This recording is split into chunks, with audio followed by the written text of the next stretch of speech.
आपने देखा होगा कि बुलडोजर बाबा का बुलडोजर चल चुका है उनके ऊपर, लगातार उनके कब्जे ढाए जा चुके हैं, तो अब ये भी ढाए रह जाएगा। अशोक सिंह जी बहुमत से चुनाव जीतेंगे।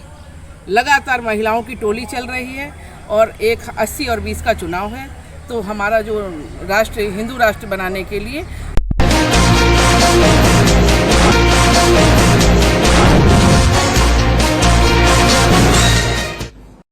नमस्कार, मैं हूं मुरली मनोहर। आप देख रहे हैं नेशनल कवरेज। तो नेशनल कवरेज चुनावी अड्डा में आपका स्वागत है और हम पहुंच चुके हैं उत्तर प्रदेश के मऊ जनपद के मऊ सदर विधानसभा में।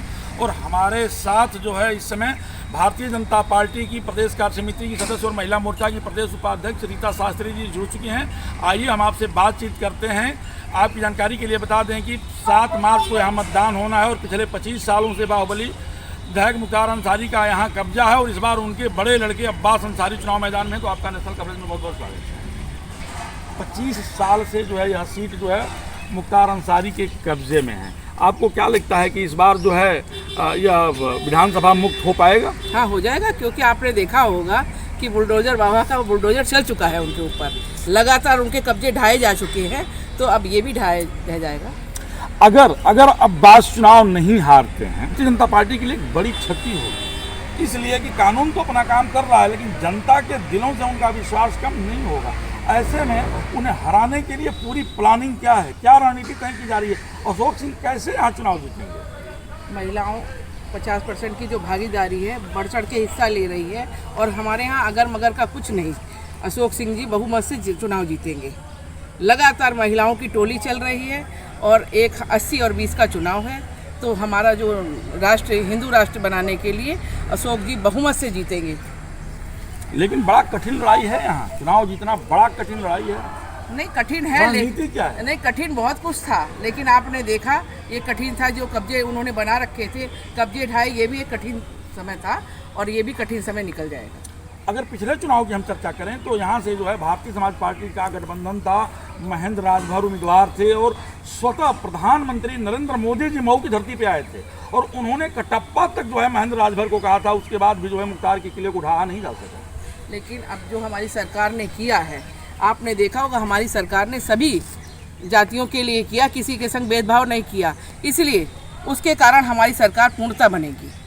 लोगों का यह भी मानना है कि सरकार जो नारा दे रही है कि महिला का सम्मान बीजेपी सरकार में हो रहा है, लेकिन तमाम जो है उनके साथ घटनाएं जो है बीजेपी सरकार में हुई। ऐसा नहीं है, छुटपुट कुछ भी थोड़ा बहुत हुआ होगा, लेकिन कोई भी आपने देखा होगा घटना हुई होगी, उस पर तत्काल कार्रवाई हुई होगी। महिलाओं किसानों के मुद्दे पे आप क्या कहना? किसानों के मुद्दे पे आपने देखा होगा कि उनको योजनाओं का लाभ मिल रहा है और आप उनके खाते में पैसा आ रहा है। लगातार किसानों के लिए काम कर रही है हमारी सरकार। 1 साल तक गाजीपुर बॉर्डर पर, हम आपको राष्ट्रीय राजनीति में ले चलना चाहते हैं, 1 साल तक गाजीपुर बॉर्डर पर जो है किसान आंदोलन चलता रहा और प्रधानमंत्री 1 साल बाद कहते हैं कि किसानों को मैं समझा नहीं पाया और बिल को वापस ले लिया। इसका कितना लाभ जो है इस चुनाव में मिलेगा बिल वापस का?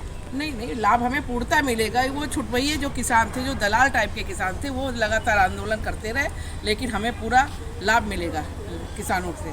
मऊ की 2 सबसे बड़ी समस्या है, एक जो है मऊ में फाटक पे जो है अंडरग्राउंड रेलवे क्रॉसिंग का है और दूसरा का यहाँ स्वदेशी काटन मिल था जो बंद हो गया था, जहाँ हजारों तकुए काम करते थे। अगर आपकी सरकार बनती है दोबारा से और अगर अशोक सिंह विधायक बनते हैं, आप चूँकि यहाँ की प्रभारी हैं, महिलाओं में काफ़ी काम कर रही हैं, तो आपका मऊ के लिए इन दोनों मुद्दों पे क्या कहना है?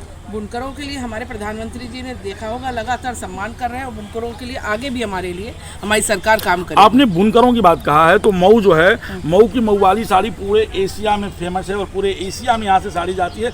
उनकी सबसे बड़ी समस्या जो है विद्युत बिल को लेकर के है। वो काफ़ी नाराज हैं, विद्युत बिल पे जो है कोई ठोस निर्णय नहीं हो पा रहा है उनके लिए। नहीं, अभी चुनाव चल रहा है, इसके बाद निर्णय हो जाएगा। मेरे पास भी ये समस्याएं आई हैं, लेकिन उस पर लगातार काम होगा आगे चुनाव के बाद। तो आप सुन रहे थे रीता जोशी जी को, आपका स्पष्ट कहना था। ये महिला प्रकोष्ठ की जो है भारतीय जनता पार्टी की प्रदेश उपाध्यक्ष हैं और प्रदेश कार्य समिति की सदस्य हैं। आपका स्पष्ट कहना था कि इस बार का चुनाव जो है एक निर्णायक मोड़ में होगा और इस बार निश्चित तौर पे जो है उत्तर प्रदेश में और मऊ सीट पे जो है बदलाव होगा। मुरली मनोहर के साथ राहुल की खास रिपोर्ट।